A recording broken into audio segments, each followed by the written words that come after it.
prioritizing self-care in your life and what that looks like for you. Prioritizing self-care. Let's just start by the fact that how many people even do know about the real self-care? Not enough. Thank you.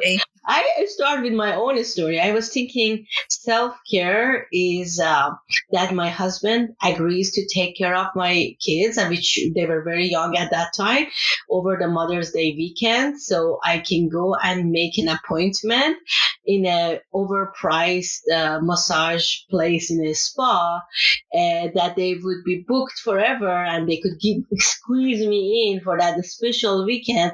And then I had to rush to this and spend 4 hours in there and feel like, oh my God, this is life. This is amazing. And come back to my own life, celebrate with my kids and be filled with love. But next day, in the Monday morning, I would go to the office and come back in the afternoon with a neck pain or whatever it is that was bothering me at that time.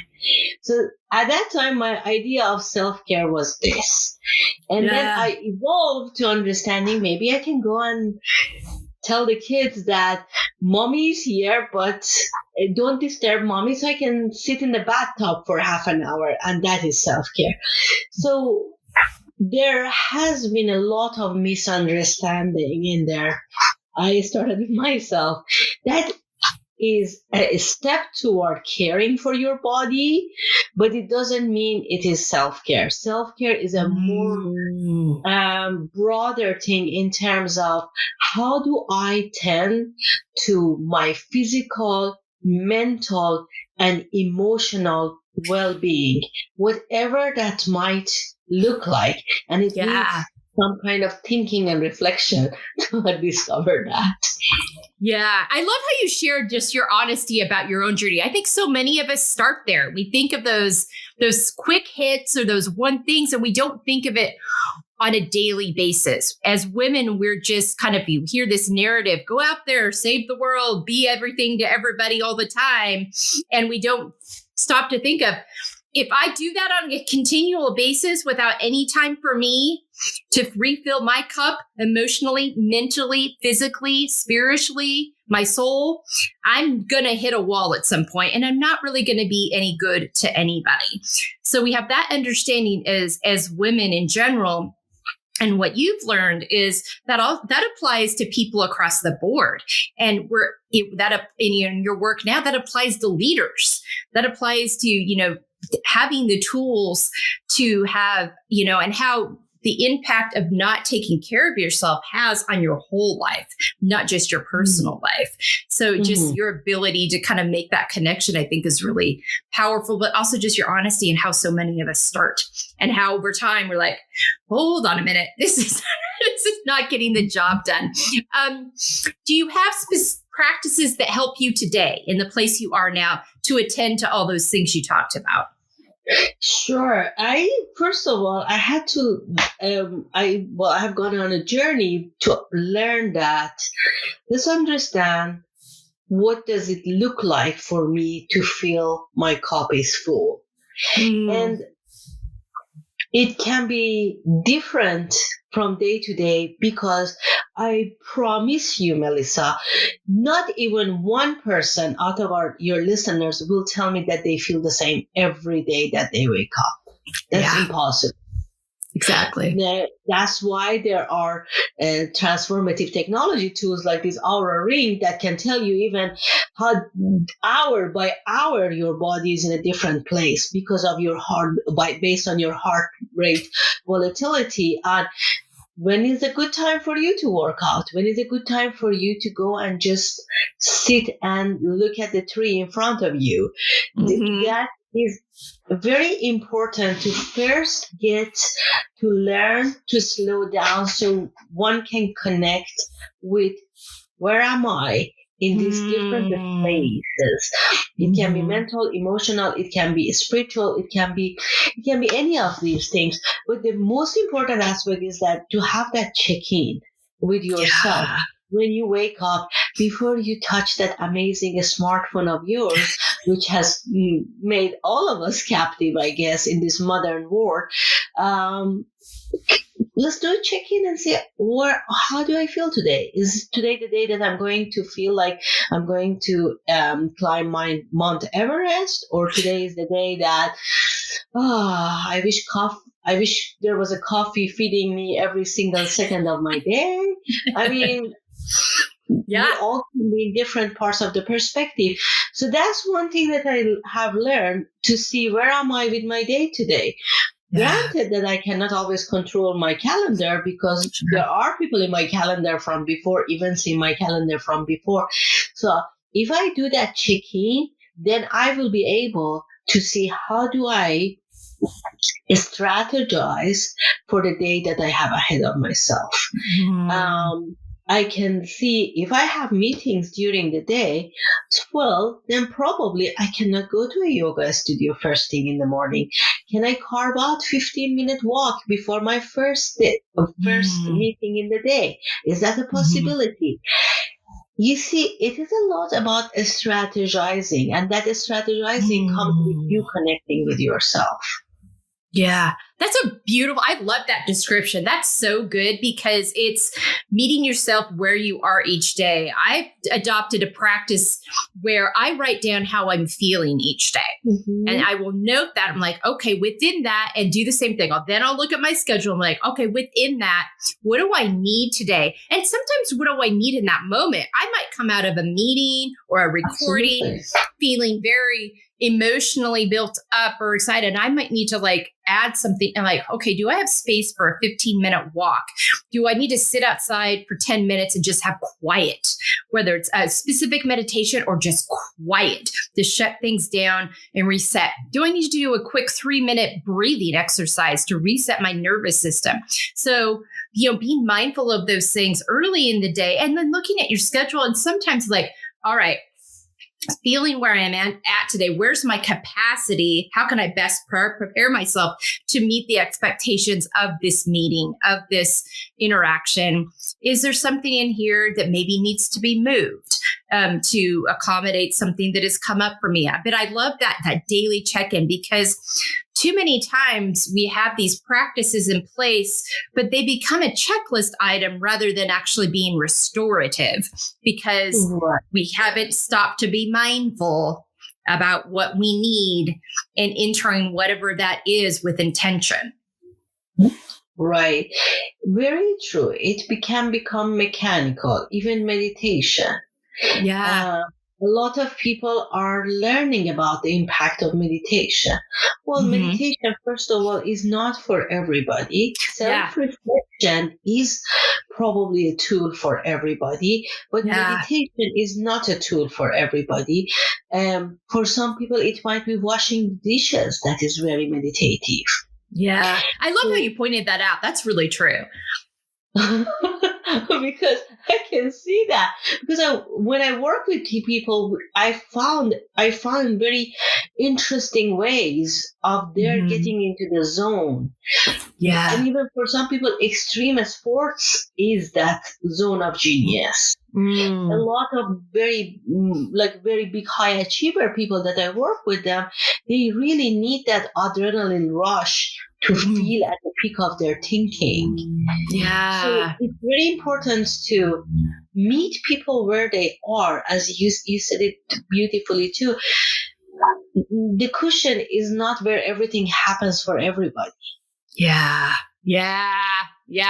Absolutely. That's so true. I love that, because and I think sometimes when people are trying to find that thing or those things or that kind of toolbox that works for them, they can become frustrated because what's working for their coworker or their friend or their partner isn't working for them. And so staying with it and not becoming discouraged, and ask you, what fills your cup? What activities nourish you? Those, getting curious about those things to find that thing, that mindfulness each day, and asking yourself those questions. So powerful. And that individuality. And when you do find that thing and you connect with it, it's powerful. But being willing and being curious about that. Being willing, being curious. And there is another aspect, since you mentioned a lot of the tech people that I work with, and that is flexibility. People read ideas or watch Instagram of other people who they might be at different parts of their life journey or have different access to different modalities. And then they get inspired and they think, okay, why can't I do that? Mm-hmm.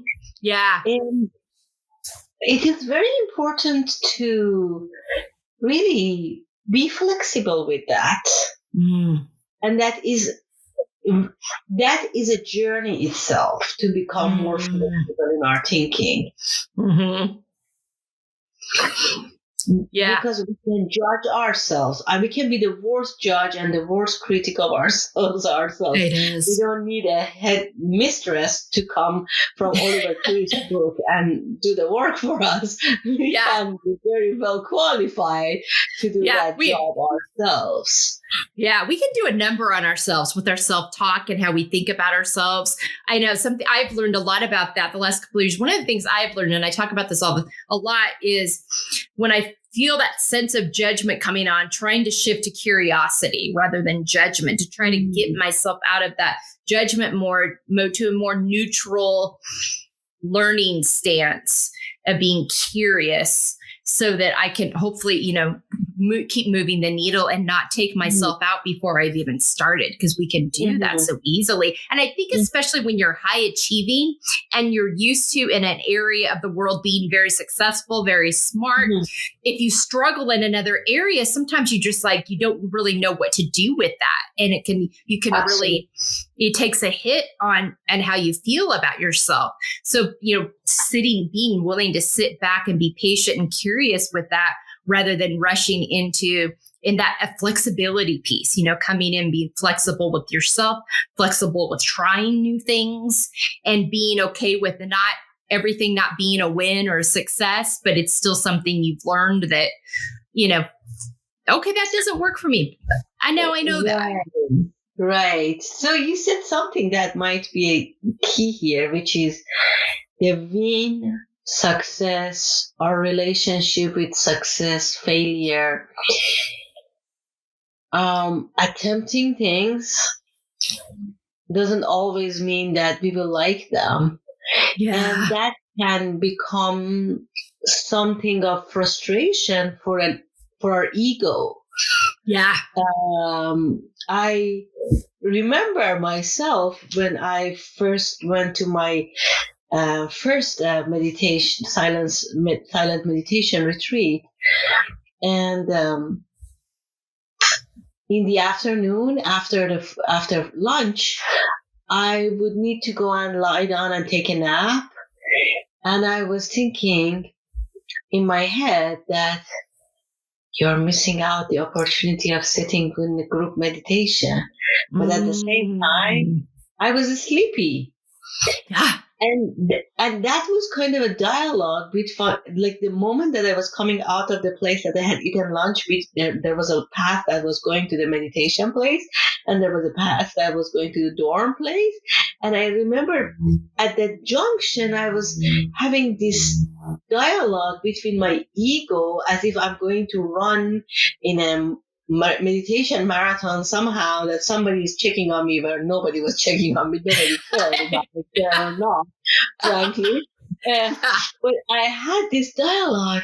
Shall I go and sit, or shall I go and take a nap? And I have to say, going back to connecting with your health and wellness, the nap always won the race, but it did not make me not having that dialogue every single day during my stay over there. Yeah. So we have to be curious about our relationship with win, with success, with failure, with how do we see all this equation inside with what. Absolutely. Absolutely. And having a healthy approach, a non-judgmental approach to that as we're learning how to walk that out and define what that means for us too. Because I think so much we put success in this box, and it's for us to feel well and whole, which is exactly what you do, what you help people with. It's bigger than that success in that one box. If these other things aren't aligning and matching up, then you're not going to have that joy, that contentment, that peace that you desire in your life if you're not attending to those other things as well. So it's not, and that's, I think, so many times where leaders and people hit the wall, they're hitting all the points here, but they're doing nothing for themselves over here, which really leads nicely into confidently setting boundaries. We all need some healthy boundaries in our life to make space for these different parts of us that need to be attended to. At what point did that become a conversation with yourself? And then you recognize that, wait a minute, this is an area I can help others with as well.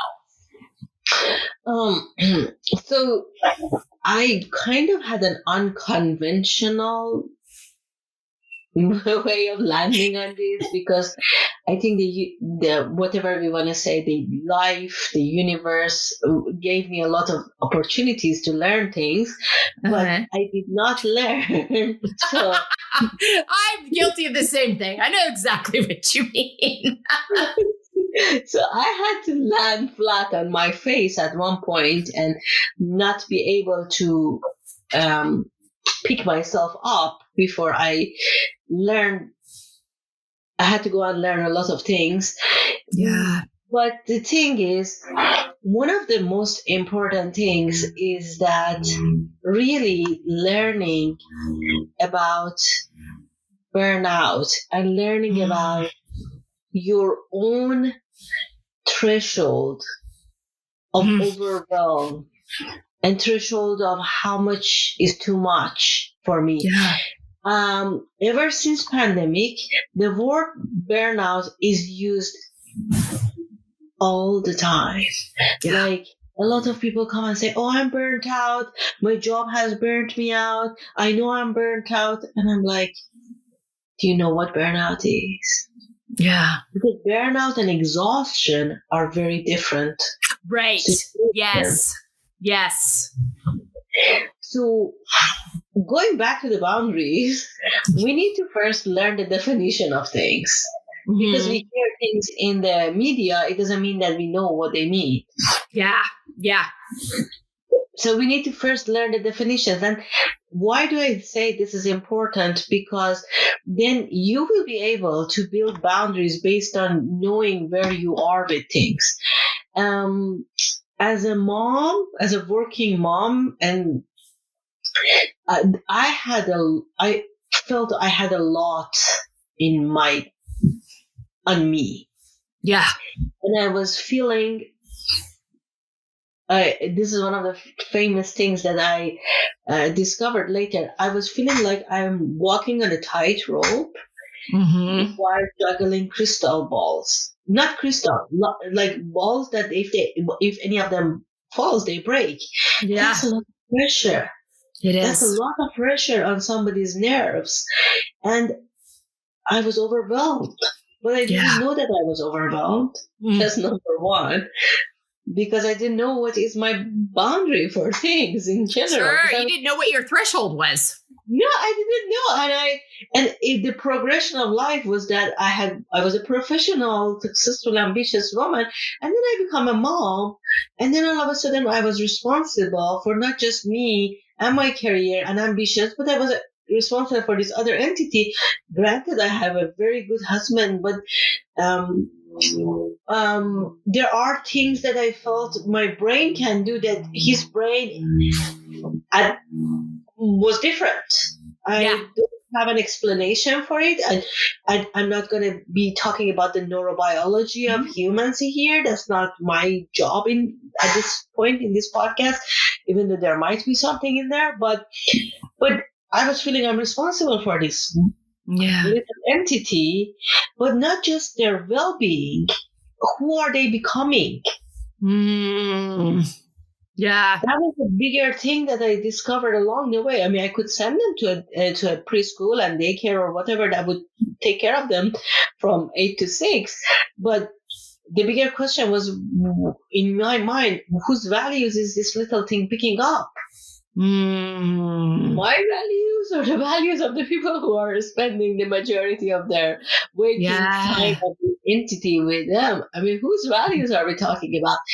And maybe I take things too hard on me, but I was having all of these talks with myself while feeling like, well, I am a human. I want to have some fun too. And I had relationships and all of that. So you see, all of a sudden, this equation was becoming bigger and bigger. And I wasn't able to compartmentalize any part of it and be able to ask for help or even see that I need help. Because I was like, who can help me with this equation? Nobody can take care of the kids. Nobody can take care of, and nobody can give me more time in my life. So who can help me? Yeah. And I was very narrow-minded in a way about it. The lack of knowledge can get you to interesting places. Absolutely. So boundaries comes handy to somebody to at least has done some work to know that if I'm drowning and I'm overwhelmed, maybe I should ask for help. But knowing who to ask for help, that's another thing too. Yeah. So there is a lot of layers in there before even boundaries come into the play. Yeah, I love how you laid that out. And I was talking, my daughter and I were talking about this one time, and she mentioned this on an early podcast of like, so many times you don't know you need a boundary somewhere until you slam into the wall. You're like, oops, ouch, I think I need something here. And so it really is that learning process and recognition. Also, I think we as women ask so much of ourselves, and we are the last ones to ask for help, but everyone else is asking us for help. And so, like, wait a minute, I can ask for help too. Wait a minute, I can have this conversation with my partner, my spouse, in like, okay, how can we do this in a way that's going to be helpful to the whole unit? I'm starting to feel a little pushed, strung up, because I think sometimes we did, like, if they don't do it like us, then it's not going to be good enough, and not giving ourselves grace, and also being like, you know what, they might do it differently, but it's healthy, and and it's different, but it's going to get the job done, and there's still benefit there, and it's okay. It doesn't have to be done exactly like I will do it, but we don't, but so many times we have to get to that wall before we're willing to like go those places. Or do I have, family members or close friends? I mean, where can I build these spaces within my schedule to say yes and no? In thinking about, okay, whatever I'm saying yes to, I'm saying no to something else. Am I okay with that? And I'm borrowing that from a past guest, Valerie Rivera, who laid that out. That was so helpful, because you're right. You have to like kind of do the work and write the things down and look at the things that are filling you up and that draining you. And where is it that I can get some of this time to make space for myself? Where is it that I can ask for help? Where is it that I can, create a calendar that doesn't feel so overwhelming to me, where I feel like everyone that I'm giving to is getting the best version of myself, how I'm making space. But to just like, you've got to get to know yourself and what those things are before you're able to do it. But I think so many times leaders too, they just keep doing, and they don't create space to know themselves. They don't create space for the self-care boundaries. They don't even know it's okay for them to do it. Understanding that there's, you can do all these things. They're all going to be there for you tomorrow. But if you hit a wall and burn out, you're going to be no good to anyone. And so even just giving yourself permission to, and even having someone like you approach them and say, guess what? There's a different way we can do this, where you're going to be a lot healthier and happier.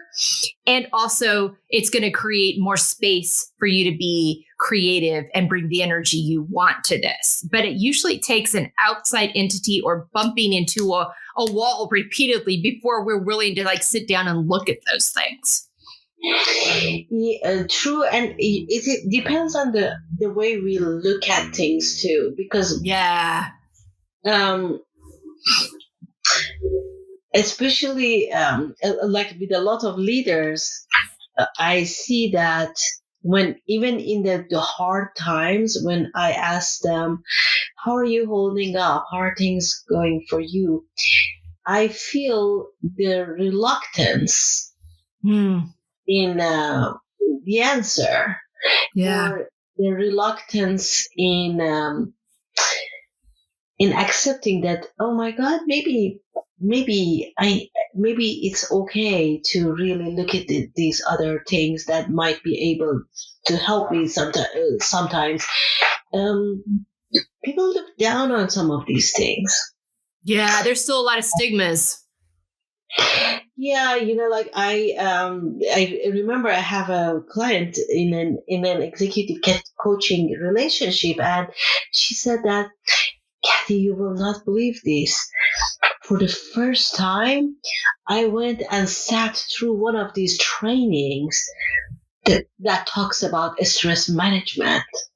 And I'm like, okay, that's a good thing. I'm glad you did that. I mean, it means that you needed it. And she said that, yeah, I'm not the kind of person that would go and spend my time like that. Wow. And I was thinking, you felt like that hour of your time was not best utilized. People have this thing that they look down on this, even being trained on stress management. But the reality is we all have stressors. Mm-hmm. Some of them are good, some of them are bad. Not all the stress is bad. Yeah. That's a misconception that a lot of it can motivate us and get a lot of things, really great things done. Yeah. Right. So recognizing that, what are my stressors and how do I manage them so that they cannot get out of hand? Why do we look down on that? Because I think the thing is that we want to be a Superman, or we are so thinking, this is not for me, I've got this, or I figured it out. That's the kind of thing that I see a lot. So I actually approach this with a lot of hesitation, depending on if they are my private clients. Yes, that's part of the thing, that we look at you as a whole person. But if it is an engagement that is coming from a contract relationship, or we are more focused on leadership development, I can see that people are like, why are you asking me this? My philosophy is whole person coaching. And that's, I try to establish it from the beginning, that if you are not feeling good, you cannot make good decisions. Yeah. Yeah. And you're paid to make decisions. Yeah. Yeah. That is such a good point. That's eventually what the hierarchy in the corporate America is. The bigger decisions you can make, the higher you are in the food chain. Yeah. Yeah. And if you're not well and not able to make those good decisions, but I think you hit on something really important, is she didn't see it as valuable time. We are so focused on production and performance that we lose sight of the fact that in order to produce and perform well, we've got to fill our cup. We've got to be mindful of what we need, or it's not sustainable to keep going in that way. So valuing that piece of it as much or more than the production, because that's what allows us to do it well. Right. That is a key piece that we are missing, because we value ourselves as what we can produce. Yeah.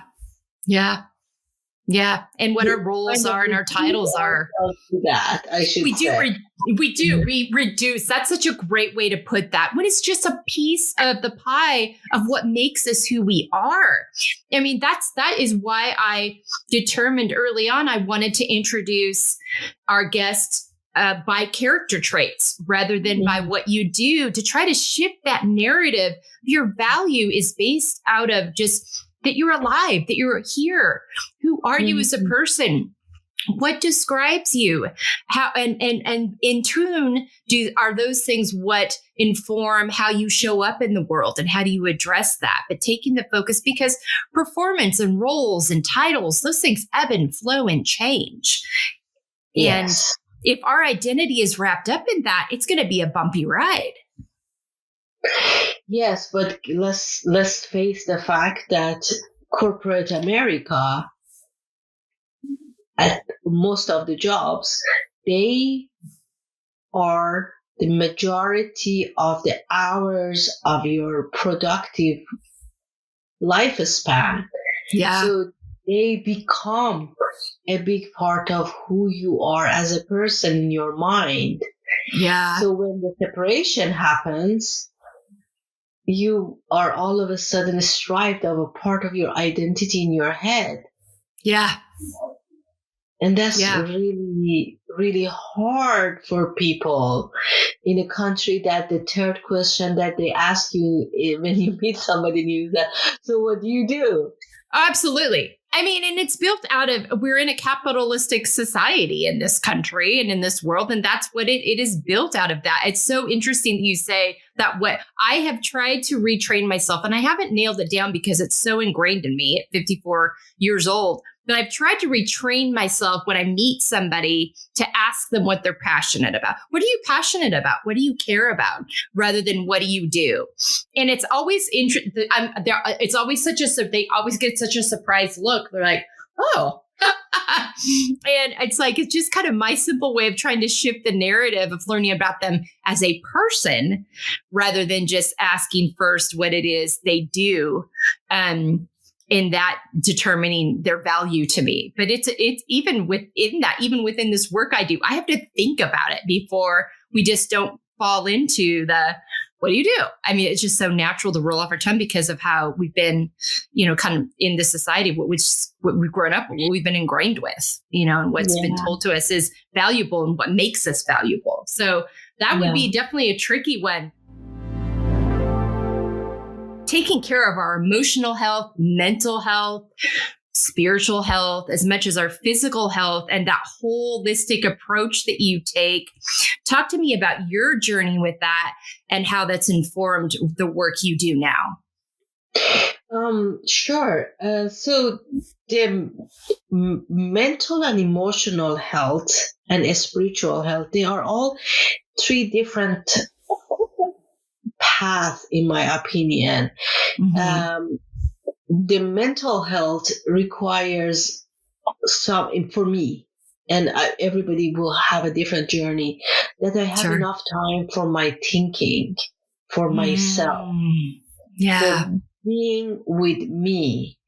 And the people who know me, they know that, for example, on Fridays, I do not have any meetings. I do not see clients. I do not agree to any engagements because that's my thinking day.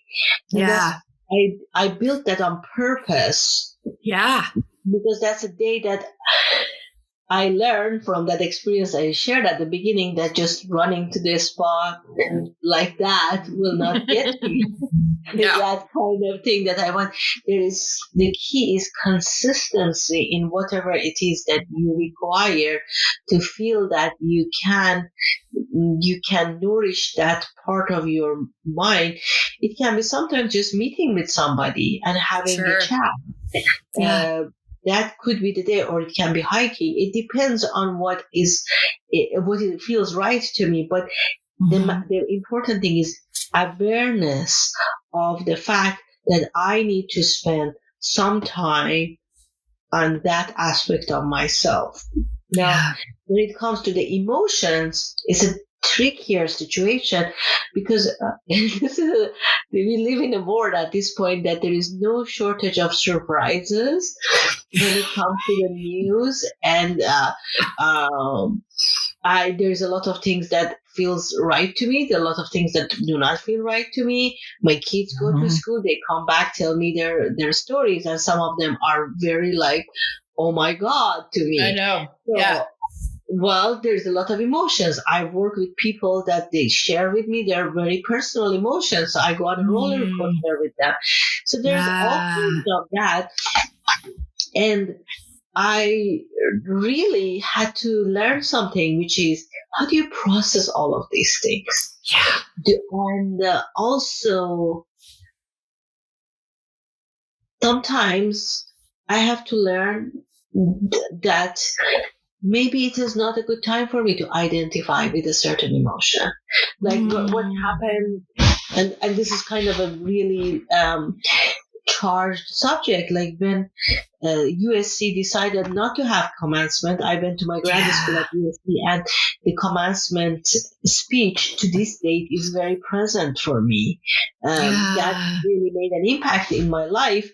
And I'm thinking that these kids are deprived of having that moment in their life. Yeah. I think that the decision has been reversed. But at that moment when the decision was announced, and I was thinking, wow, for sake of what? And I could go on and on in this dialogue in my head. I mean, there is good in what's happening, no doubt about that. But is there the only way?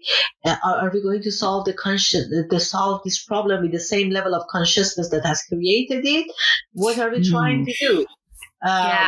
Really, and so there could be a lot of dialogue happening for me that had emotional charge. Sure. So I have a choice to make. Do I want to go that route, or do I not want to go that route? And I'm not going to say by any means that this is the best decision, but there are some decisions sometimes you have to make for sake of your own sanity in life. Yes. Or whatever it is that you need to carry in life. I remember at the time that Trump was presented to the office, I was in a mindfulness class that was based on how do we process our emotions past this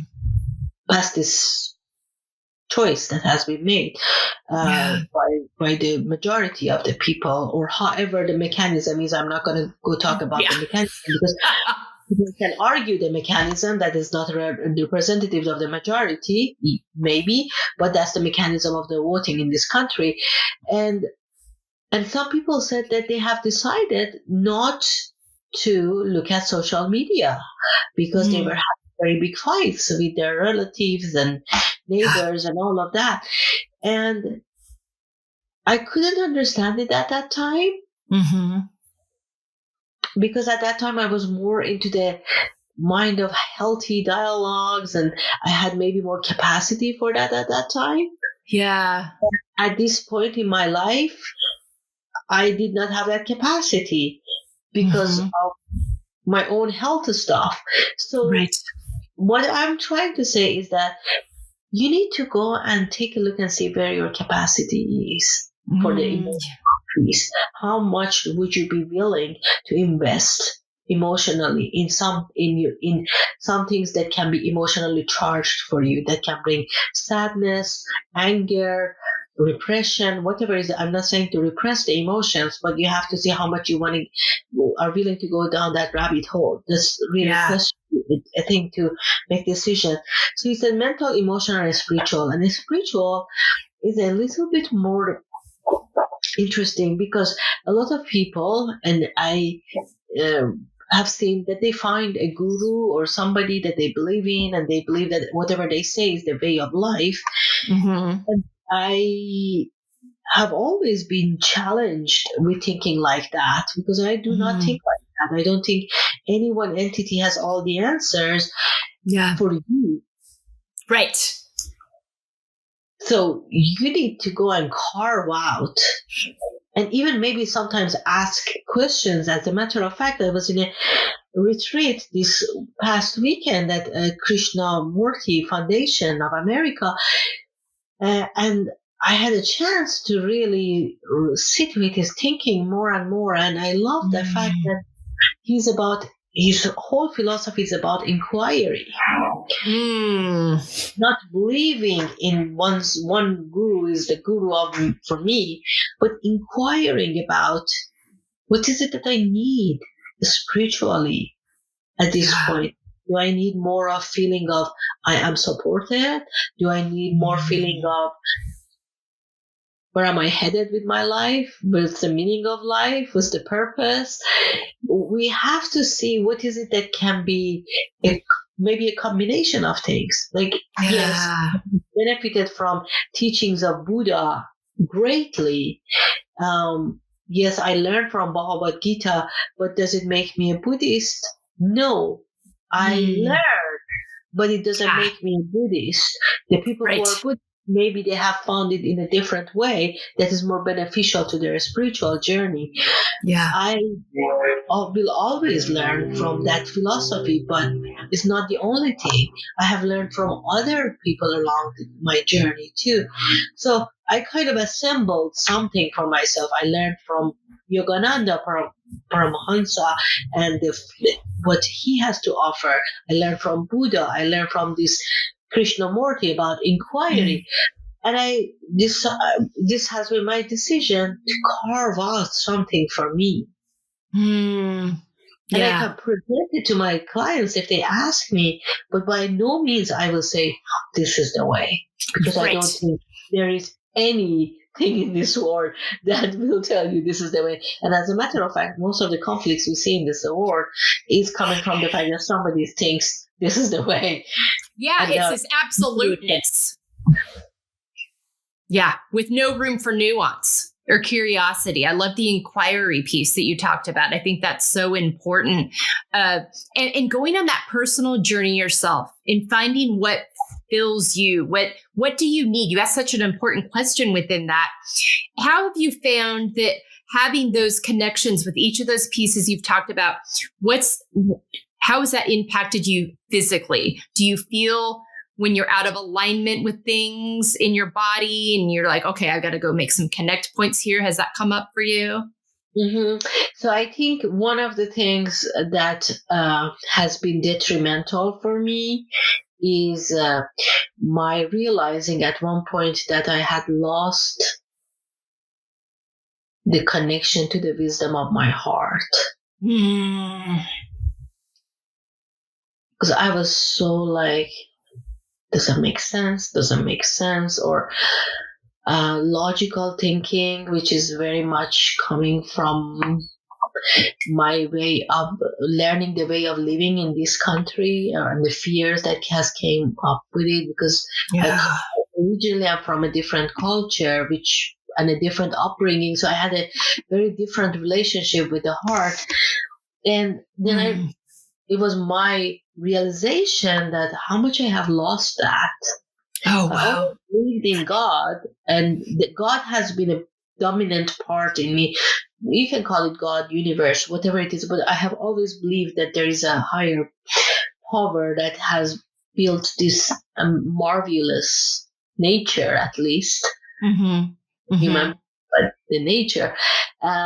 So I always believed in that piece, but trusting. Trusting and believing are very different things. Yes, they are. That's a great, great delineation. They are very different things. So I realized I believe in God, but I'm not trusting the path fully because I'm thinking too much. Yeah. So that was the thing that I realized. So that's the reason why the name of my company is Heart Mind Tuning, because that was one of my discoveries for myself. So to go back to your question, what the spiritual journey has enabled me to connect with more is, can I trust the heart? If I feel this is right, let's do it. Mm-hmm. Yes, I'm not saying that I do not think or I do not look at the pros and cons. That would be very stupid to say if I do that, but allowing the God to have a say and sharpening that voice.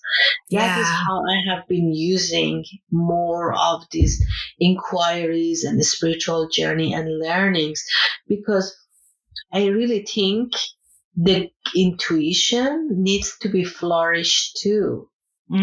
Yeah.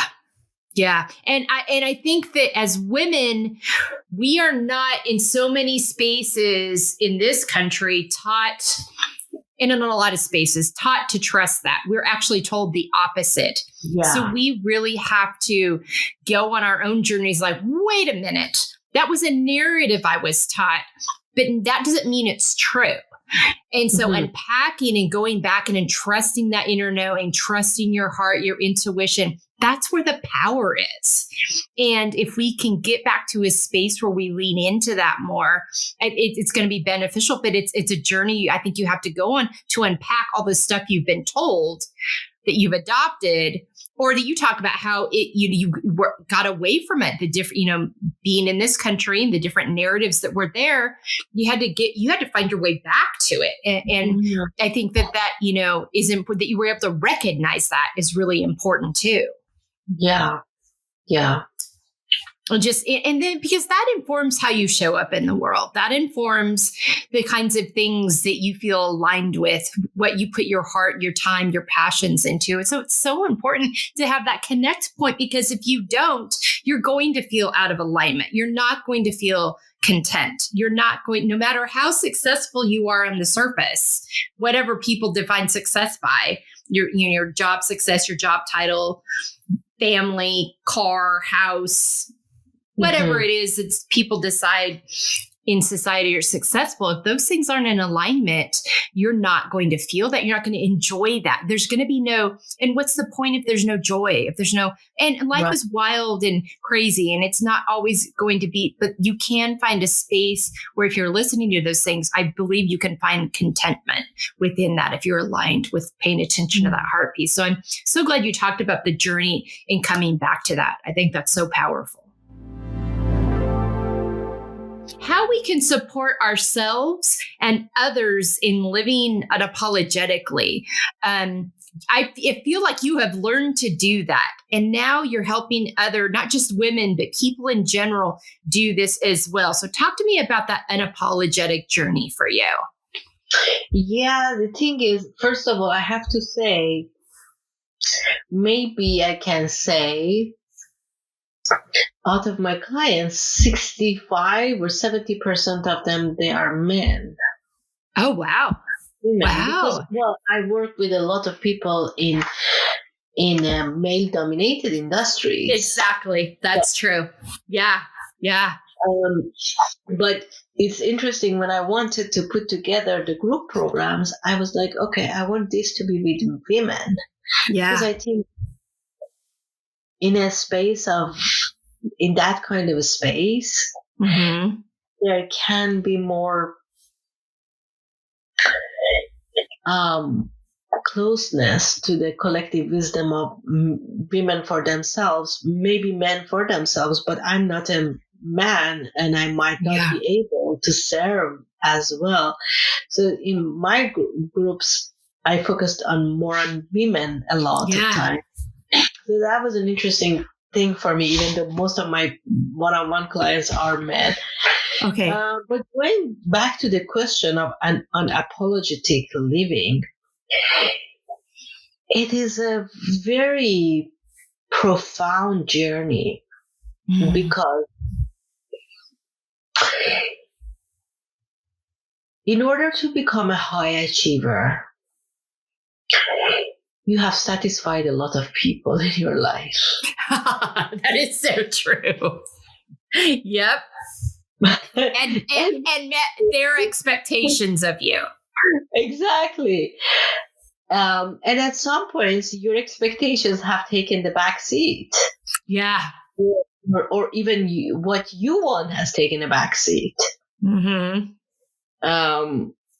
So you have been, and I hate to say this, but sometimes you are even a puppet to something that was built in your subconscious years ago. You're not so even true. the master. No.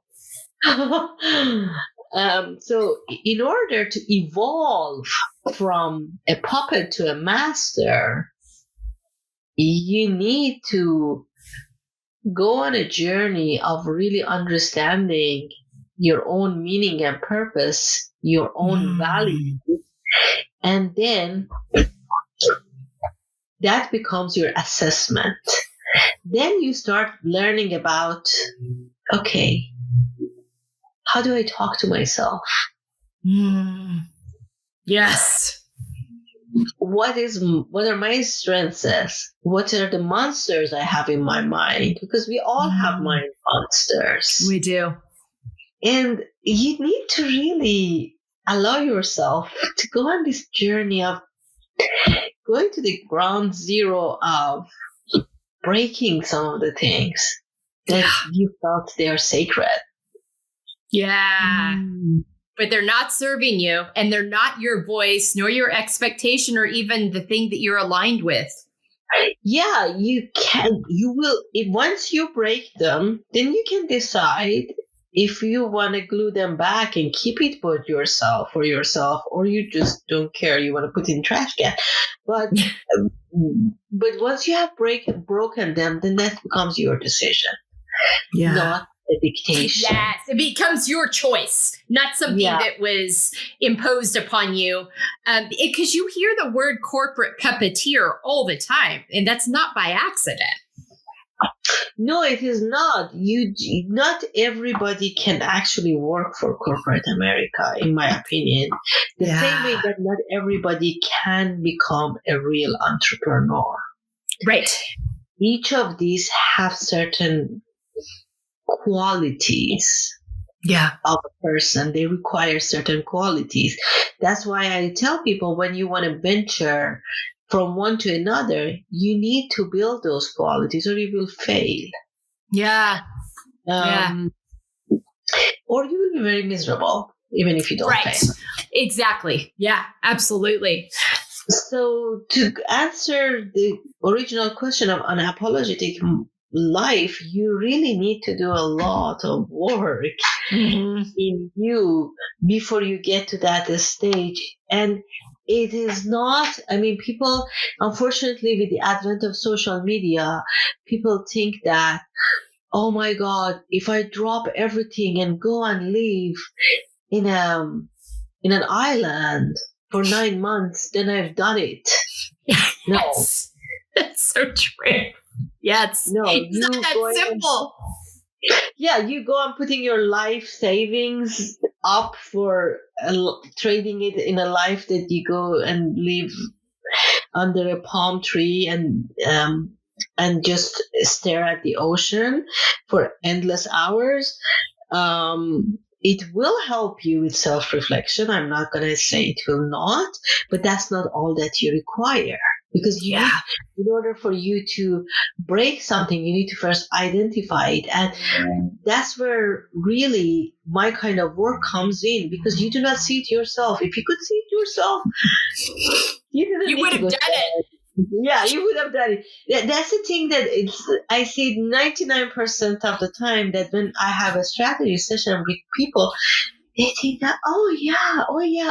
And we do not uncover how to make an atomic bomb or anything. So they think that what Kathy is telling me about we're discovering sounds very simple. Yes, it sounds very simple, but the hard thing is implementing it. And if you could really do it,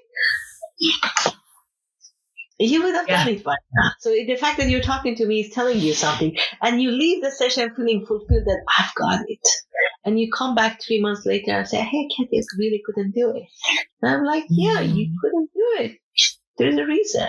Yeah. So learn that there you need to have a mirror, and some people rely on their friends to become the mirror, but your friends are not trained. And they're not you. They're not in your head. They don't know all the intricacies. And you are not even supposed, this is the thing, you're not even supposed to burden them with it, because no, that's very true. They love you. They listen to you. That's what I did myself too. Mm-hmm. But between their washing dishes and preparing food for their child and listening to you, their listening capacity is probably at 10% best. Yeah. And you're expecting that to be your guidance? Well, and we have to do the work ourselves at the end of the day. No one can do it for us. But we get real antsy sitting in the discomfort. And if you, and that, if we can get past, and I know this from my own journey, I'm not speaking this as an expert. I'm only speaking as what I've experienced myself. It was my third round of running into a wall and getting into therapy before I was like, if I want to really move forward, I have got to get comfortable being uncomfortable, and I've got to move through this stuff if I'm going to determine exactly. I loved your analogy of what needs to be broken, and remember, you can choose to put that back together later, but what needs to be broken and what needs to be kept is a really powerful metaphor, I think, for this work, but it has to be done by you. And you have to decide if you care enough about it to do it. Yeah. You have to have a reason for it. Yeah. And I really think sometimes people have openings and that will lead them to that. But sometimes people go back to the same routine and don't take advantage of the opening. And we always have reasons, always. And some of them are good reasons. We are responsible for a family. We need money. We need health insurance. We need safety. They are all good reasons. But when something happens that you feel you are shaken, pay attention to it. There might be something good in there. There might be something good. I'm not saying always, but definitely life gives us a lot of opportunities to learn. Yeah, look for those clues. Look for those little nuggets. Yeah, absolutely. That's such a great example of that. Thank you so much. Talk to me about the importance, and this really helps, I think, determine what we break and what we keep in setting and coming back to your why, your values, as you're going through this process. What we keep and what we break. First of all, the value exercise is a very fun thing to do with people. When I do that work, we have about, I think 60 values or something like that. Okay. And people always come back and give you a laundry list of values. They always have family. If most of the people I see, they have family, they have health, they have success, they have challenge. I mean, there are certain ones that keeps repeating, and it's interesting for me that they give you like 20 values out of a list of 60. They give you 20. Yeah, and then we will go through a very interesting, rigorous exercise to bring it down, and you will be surprised when you really push people to the fact that your values cannot be 20 because you are not living your life with 20 values. Right. And when you are probing that, then you're like, oh yeah, you're right. Maybe I'm not doing it right now. But it's important to me. Right? So it's a very interesting thing to see what you end up with, which is the real thing that you are living with right now. And I'm saying the moment because it changes. People think that, once I did this exercise, this is going to be for my lifetime. No. My values when I was single, from when I was married, from when I became a mom, from now that my kids are older, it has changed. Yeah. I'm not the same person. I mean, I would be lying to say that. Oh, absolutely. Same person. So why would my values stay the same? And that's a really unrealistic expectation. If anybody puts it on themselves, that they think, oh, it's an exercise. I did it in 1958. Oh, well, that was 1958. Now it's 2020. A lot has changed. Yeah, a lot has changed. Catch up. Yeah. And sometimes people think that, oh, this work, once I have done it, is done and gone for life. No, it's not like that. Because your life is dynamic. You are not a lagoon. You are more of a lake or an ocean or something, a body of water that evolves and changes and moves. So what to break and what to keep is based on the changes on those values. And then you will find, so then you will decide, like, one of the interesting things that you see again in the social media is advertised a lot is about relationships and friendships, and they say, oh, toxic relationship or toxic friendship, and break from the cycle. Well, true, but can you first define what defines friendship, what defines toxic? We really need to have more definitions before we jump into things and just rule out these rules that we come up with. Yes, some of the words that are very controversial, they attract people. They're very fancy and good, but is it serving you? Really? Yeah. And do you know what it means? I mean, because it doesn't mean the same thing to you, maybe as a person who's sharing. I'm so glad you said that, because it's like, there's more nuance to it. I think we've simplified it so much and lost the nuance, and realizing that what is unhealthy or toxic for one person may not be for the other person. So and so are you asking yourself these questions? And again, it goes back to that heart piece and that inner knowing piece. What is that telling you? And trusting that. Yeah, that is very true. And so that is one piece, but the other piece is the concept of following, the concept of being a follower. And that's a concept that has invaded our lives considerably. We follow this person, then we follow that person, and then we follow that person. And yes, anybody can go and read a couple words and be able to quote some things, especially people who are actors and actresses or have a social following because of their talent. They have a social following because of their talent, because they're good actors and actresses. But it does not mean that they have all of a sudden become a neuroscientist. Or right. They don't have all the answers for everything. Right. Yeah, they might have some things based on their own experiences in life, but it doesn't mean that you have to become their follower because of their experience, and because you can connect with them because you have seen them in, I don't know, 15 movies or an episode that took you 7 years to watch. A series that took you 7 years to watch. You have some familiarity in your brain with this character based on that story. And that will be a misleading thing. I mean, this notion of following has really done a disservice to this generation in general. Because you need to be able to ask more probing questions, going back to the inquiry. Yeah.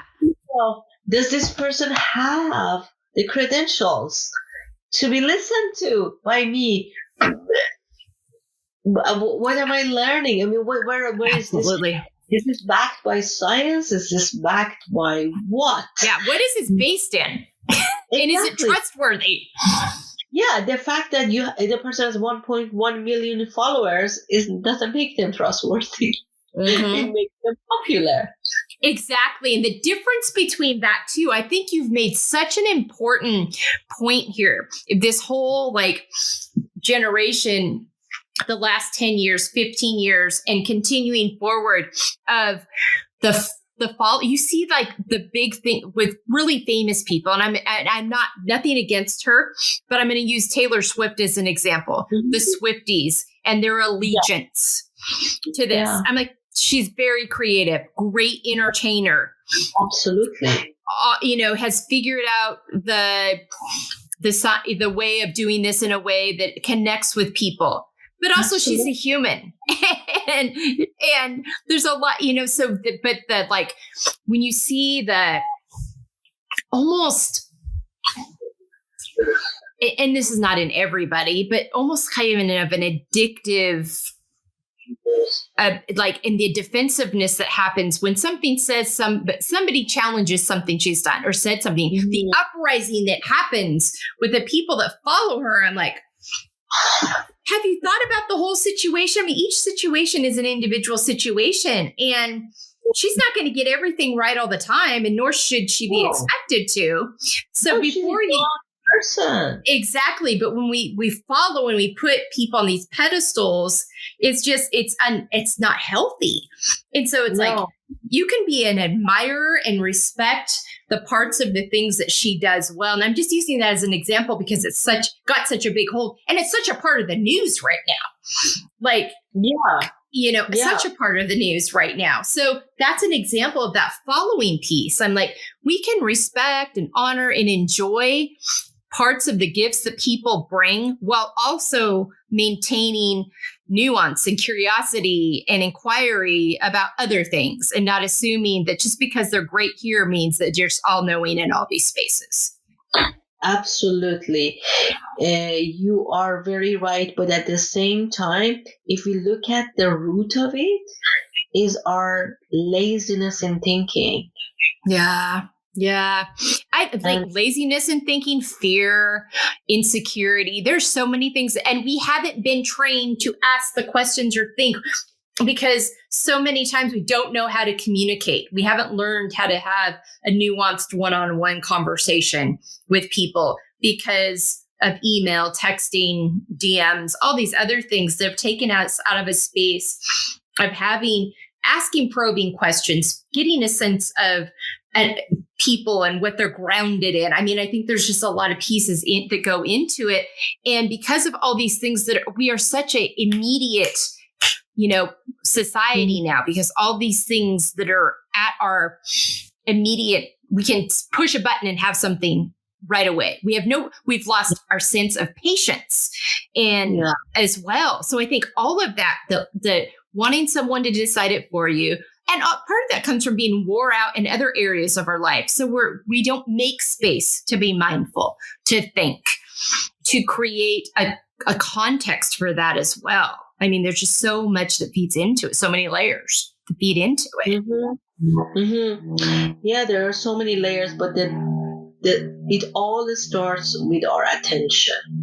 Yeah. And nowadays, our attention is not present with us, because the moment that we have time, we look at the phone. Mm-hmm. Yes, we don't leave our time for any space to not connect with anything. And look at this. I mean, how many times you enter an elevator and the first thing that people do, they push the button and they look at the phone. You go to the doctor's office, you sit in the doctor's office, everybody's on their phone, nobody talks to each other. I can see my kids, the moment they found any time, they're on their phones. So their attention is on something else. So when your attention is constantly on content or something that is produced by somebody else, when do you have attention? When do you have time for attention to yourself? How do you feel? What do you think? And yes, it's much easier to follow somebody than take responsibility for your own thinking, your own feelings. The accountability piece. So easy route in a way. Yeah. Oh, that's such a good point. That's, again, it's like making that space. I mean, I did a thing on my phone because with this work, we're our primary marketing and getting the word about what we do is on social media. And so I've had to really build boundaries within that. I will only be on so many times a day. My phone shuts down at 10 o'clock at night and does not reactivate other than my alarm until 7 o'clock in the morning. I set that purposefully so that I know that I'm not in that time. So when I wake up in the morning, the first thing my phone is not sitting by my bed. The first thing I do in the morning is not get up and look at my phone. But I had to train myself to do that. I had to realize what this was doing to me and not creating any capacity for mindfulness, journaling, thinking about where I am in the day, having a thought, before I launch into this. And it also goes into that emotional capacity piece you talked about. But asking, what do we think? And I'm fighting for this thing. Do I believe in it? Or is it just what I've decided to follow and have I thought about nuanced thought as to why I'm acting so passionately about this? Or is this just am I just following the group in this space? I think is so important too. And I think one of the things that we're dealing with in this country right now is taking away so many things, learning about history and banning books. I'm like, this is only going to hurt people. We're going to be less informed. We're going to be less curious. We're just going to be inundated by what a group of people decided we could or could not handle, with no curiosity about learning from history, introducing nuance, teaching kids how to think broadly with multiple perspectives. I mean, so there's just a lot of shifts that are going to hurt these young kids and these generations, and paying attention to that and being mindful about that, because you will get discontentment if you, at some point, it's going to hit you, I believe. And you're like, at some point it's going to come up. Yeah. Well, at some point it will come up, because some of these questions, I mean, what we are talking about is existential. Yeah. And this is how humans are designed. That's why philosophy exists. Philosophy came into life because people were asking questions about why do we exist? Why are we here? How this world was created? People were asking questions. So these questions always will exist in humans. I don't know how the human is designed, but these are inevitable questions. One thing that I kind of see a lot, because I work with people who are in their late 30s till late 50s, one thing that I see is, and when I was younger, I was hearing about that, in your middle ages, you're in mid ages, you will make some rash decisions, or decisions that doesn't make sense, or things like that. And when I got to that point, and now a lot of my clients are in that point, it is not that you go and make rash decisions. It is that you realize a good part of my life is spent. Is this what I had designed my life to be like? Mm-hmm. You are just realizing, hello. Yeah. It is a reality. My body is shifting. My cognitive ability might be shifting. Whatever might be shifting. And yes, aging is changing in this country, at least. Mm-hmm. But it's still a lot of work to do. Yeah. Aging happens. It does. Still surprised. Like, you see a picture of Madonna and people are like, oh my gosh, she has wrinkles. Yeah, she's 65. Yeah, I hope she does. I mean, really, discover a picture of her, and you see that it goes viral on the internet because it shows she has wrinkles. Yes, she's 65. Hello, good morning to you. Humans have wrinkles. Yeah. So some of these things are part of life of humans. Yes, we will make a stride towards maybe staying alive longer, maybe beating some parts of the aging, maybe, I don't know, but we will definitely have advances with the AI and with the changes in the science. We will have advances, but the essential questions of human existence will always be there. Yeah, absolutely. And how we treat that, and we need to do a much better job of honoring that and quit seeing that as a detriment. And that's just a natural evolution of life and the wisdom that comes with that. I mean, I think there's just so much work to do with that, which goes nicely. All that you've been talking to feeds right into living out of your own expectations versus others. That's really what we've been talking about this entire time here. I mean, that's really this conversation in a nutshell.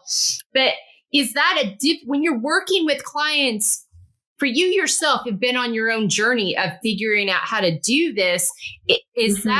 Are they shocked when that comes up? for them? Or is it like, oh, that makes sense? Well, the thing that the thing that I see is that people don't see it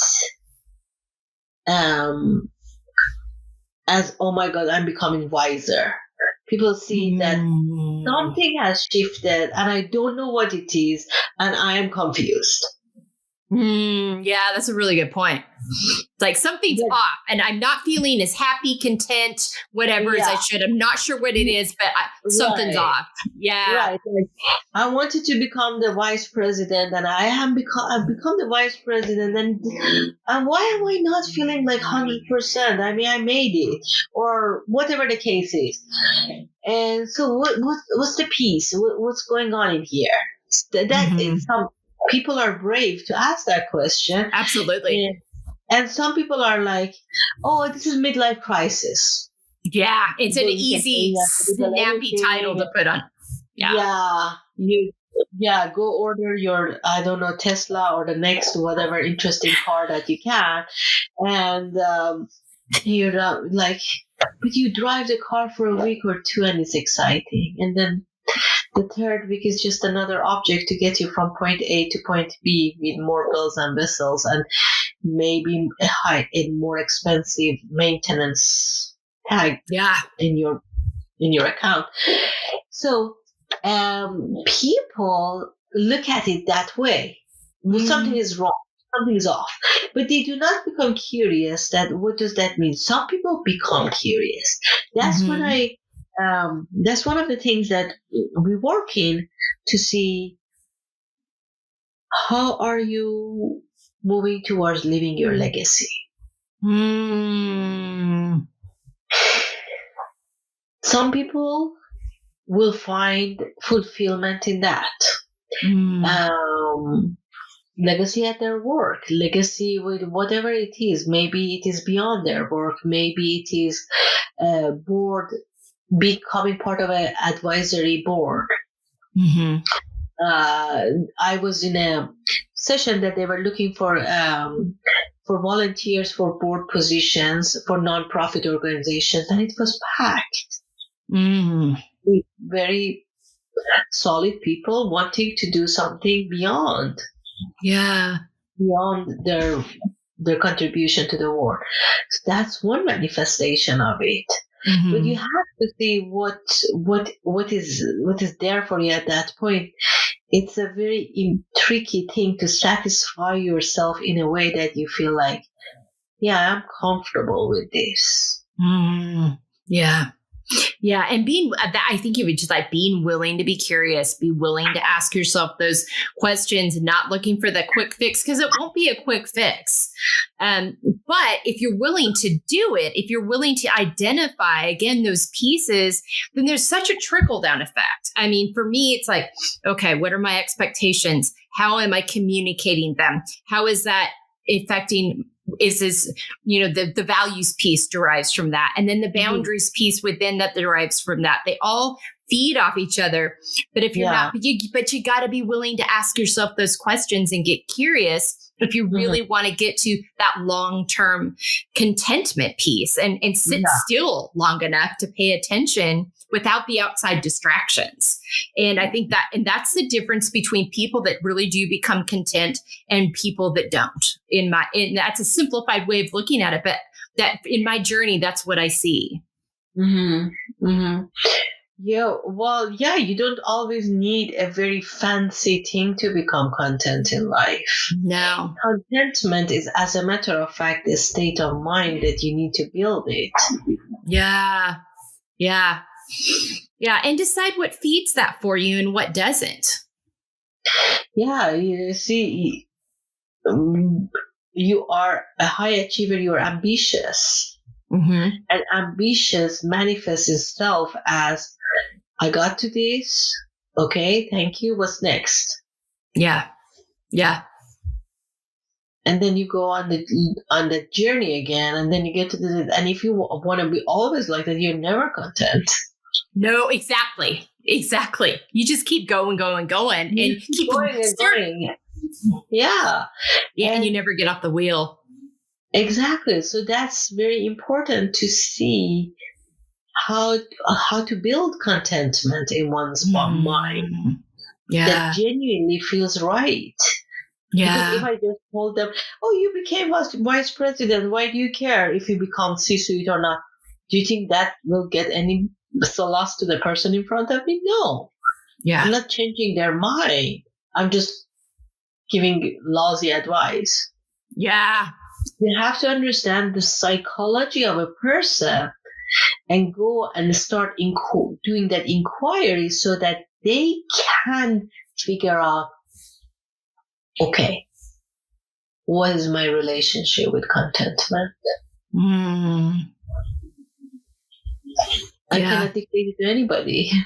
No, and that's such a good important. Like, you're there to facilitate the thinking, but at the end of the day, they have to be willing to go on the journey and ask the Yeah. questions and do the work. I think that's such an important piece, because I think so many times when people go look for this, whether they're looking for it personally or in their corporation, like, this person's going to come in, they're going to give us these 6 steps, we're going to do them, and everything's going to be great. And that is not how it works. No, this is called Superman syndrome, in my opinion, because we're always looking for. I mean, this has been human across the histories. We're always looking for the Messiah to come and save us. Yes. Whatever that looks like. Yes. Whatever that looks like, whatever that looks like. So, whether it's in a corporation, whether it's in a society, we are looking for the one.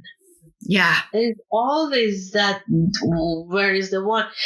And going back to what we just were talking about, that there is no the one. All of these come and go because they want to facilitate you thinking so you can carve out what is the one solution for you. And any corporation, you can decide, okay, what are the possibilities? What out of these possibilities, which one is going with my culture, with the results that I want to get from the profit and loss statement, and what are the ones that I need to uproot the whole culture and come up with something totally different. Yeah. I mean, that's a big question. Then you will need facilitators for that. Yeah. That is what you need, but they are not going to be. They don't have an answer that, oh, if you exactly do this, then you're rescued forever. That's why all the corporations all the time are changing, because there is no one thing. They have figured out it's a dynamic thing, and the life changes. I mean, look at the AI advancements. Now there is this new wave that is going to come, that humans have to coexist with the fact that some of their work is going to change considerably. Yeah. So how do we exist with that? Yeah. Some people are frowning upon it. Some people are enjoying it. Different thinking. Yeah, absolutely. And all the nuances that go in within that is, and I think we can't get locked into one thing, just always remembering the nuance within that as we consider it. And that's what's going to allow you to transition and change with those things that are happening, is keeping that perspective. Such good stuff there. Oh my gosh, so many good things. Talk about accepting the layered aspects of ourselves, like all those pieces that make up who we are in our journey, and doing it in a way that allows us, to see our value, where we remove the judgment and we become curious. Talk to me about your layers journey and how that has impacted your relationship with other people as you live out, finding empowerment, embracing layers. Well, if I tell you that I have succeeded in completely removing judgment from me, I would lie. Yeah, me too. It's a great concept. It is a great concept, but I wanted to put it flat out that yes, there is a lot of bad rep about our biases and all of that, but we have to realize biases exist in adult people as a shortcut So we are able to move faster in our life, in our decision making, in our making meaning of things. So it is important to be aware of our biases, but we cannot remove biases, in my opinion, completely and say, oh yeah, I'm a totally unbiased person. I think that goes against the way that the brain is designed to work, in a way, even. Sure. Biases sometimes save us. If I have built a portfolio of something that is danger to me, it can save me. Like, for example, if somebody comes behind me while I'm walking and I am in a dark street at night, regardless of how the person is, who the person is, even if I do not see them, I will go back and look at the person. Because there is a bias that in me, for example, that, well, the person can stab me from the back. Right. Or just even being a woman walking by yourself in the dark. Exactly. That is, or depending on which country I am in, I could have other biases too. Sure. And it might be totally useless, have no logical explanation or reasoning, but that will save me. So I'm not the person to throw all the biases out in the garbage. I believe we need to be aware of them, and we need to just be mindful of when it is serving us and when it is not serving us. Now, going back to the judgment, I think part of judgment comes from our own being a little bit narrow-minded in the journey of life. Yeah. When we learn that the possibilities are endless and infinite, then anything can become a possibility. Yeah. And that's where the judgment will be less. And the other thing is, how can I, for example, be more cautious about my own pathways based on my own experiences in life? For example, in the experiences I have had with layoff in my life has not been pleasant experiences. Have I learned from them? Have they been, some of them maybe a blessing in disguise? Yes, maybe. But it took me a decade or 15 years to look at it that way. Sure.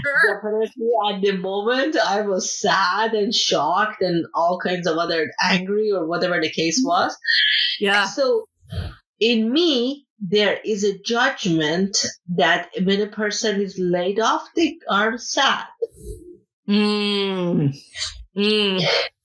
But I have to learn that's not always the case for everyone. Yeah. I love that nuance you presented. Well, because I learned it the hard way, Melissa. I had a group of young VPs that they were mostly in their early 30s. And I remember I had inherited this group from another person, so I didn't know them that deeply. And one time I went and I saw that one of them came and the other person said, "Did you finally get laid off?" And she said, "Yes." And everybody started cheering. And I was like, oh, this is interesting. They are having a party for this person being laid off. And I just was silent. I let them do their cheering thing. And then I said, "I think this is a good thing for you." And she said, "Yeah, it has been in the works for some time. I wanted to get laid off so I can go on the trip I wanted." Oh, wow. Okay. Not what you expect to hear in that situation, but also such a good reminder. Yeah, it was such a good reminder. I had to learn a lesson from that. So the lesson has been, next time when a person says, "I'm laid off," I used to say, "Oh, I'm so sorry. How is it going for you?" Now I say, "How do you feel about layoff?" They have a choice to tell me, "Oh, this is the worst thing ever, or they have to, no, it's okay. There are people who say that. I mean, some people even say that, even they are not okay, to be honest with you, Melissa. Sure. But, yeah. That's a whole different ballgame. But that's another thing we've got to be trained out of. yeah, but that's something else. But I had to learn about other possibilities other than my experience, to leave the judgment aside, to leave the bias aside, to leave all those things and move from the space of, oh, I know how it feels, to the space of, I don't know how you feel. I don't know where you stand with this. Can I become curious and ask you, where do you stand with it? Yeah. That's such a great example. Thank you for sharing that, because I think that applies to so many things. Right, wind it down here. The rapid fire. Name 5 activities that nourish you. On a rapid fire, name 5 activities. Rapid fire. Oh my God. I'm not timing it though. It's okay. Wow, 5 activities that nourish me in a rapid fire. Are you talking about real fire, or is it No, not real fire here. Just at the end, just 5 activities that nourish you. Okay. That's a really good question. And I would say one of the activities that would nourish me is being able to breathe. Because I find it, going back to how our nervous system is designed, when you are with other people in the fire, you get caught in their fire. Oh, yeah. Mirror neuron effect. They would impact you. So can I allow myself to breathe and not get caught up in that fire? This is really the first thing that comes to my mind. And the second thing that comes to my mind is, can I listen? Listening is so powerful. Yeah, because listening can give you a lot of clues, especially when there's a fire and everybody wants to talk. Yes. Yeah, the next thing is, can I ask questions? Can I ask questions that helps everybody think? Because everybody will be in the problem-solving mode. Right. And racing in to try with their solution rather than show, how can I support you? What would you need right now? Yeah, that's a really good point. Yeah, that's a really. And then I would switch to the mode of I know, I wonder versus I know. Because the statement of I know can bring up a lot of emotions in people. And I wonder will be a neutral ground. Yeah. Always to see what is the real thing. And then the last piece, it will be checking in with everyone in terms of how they are physically, mentally, emotionally. I don't think I will go to the spiritual route in a corporate. Sure. So these are the things that come to me. Oh, those are really good. Thank you so much for that. That's super helpful. People, go back. You can rewind, write those things down. Those are super helpful. Thank you. 5 words on how you want to feel the next 6 months. Oh, that's a really good question. Healthy. That is something that I'm dealing with right now. So it will be healthy and it will be fulfilled. And it will be present, fearless, and engaged. Very good. Oh, those were so wonderful. Kathy, thank you so much for all of those. Let people know how they can follow you and find you. You have some things on your website that I love. It's leadership talks rather than leadership talks. I love that. I think that's so intriguing and so important for people to listen to mindfulness, emotional intelligence. You talk about neuroscience. You talk about so many fascinating things. So let people know where to find you and how they can follow you and learn from you. Beautiful. LinkedIn. Please connect with me on LinkedIn. Okay. If you want to then join my newsletter, you can send me your email. But please connect with me on LinkedIn. I am active on LinkedIn. I post on LinkedIn, and we talk. I talk a lot about all the things that you heard in this episode on my LinkedIn, and much more. So please connect with me and tell me that you heard me on this podcast. Absolutely. We hope that happens. Well, Kathy, thank you so much for your time today. All of Kathy's resources are going to be on our website at embracinglayers.com. So don't worry, those things we've been talking about here, you'll be able to find information on how to connect with those, how to find those things. I just really appreciate this conversation, your wisdom, and how you have taken your journey and your experiences and are now sharing that with others and helping them move into these spaces of that holistic mindfulness, wellness in all phases of our life, and redefining what success means for us and how that informs our journey. I think it's so powerful, and the work you're doing is so important. And I appreciate the time that you've taken to talk to me about that today.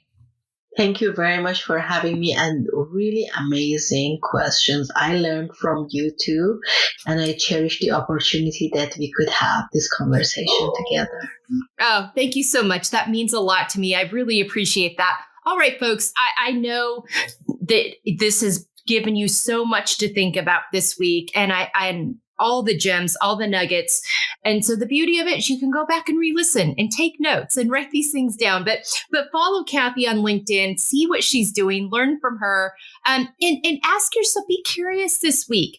Are you following, or are you being curious and inquiring? That's really the takeaway from this week that I hope you'll dive into with yourself. But we appreciate you for joining us, and have a great week.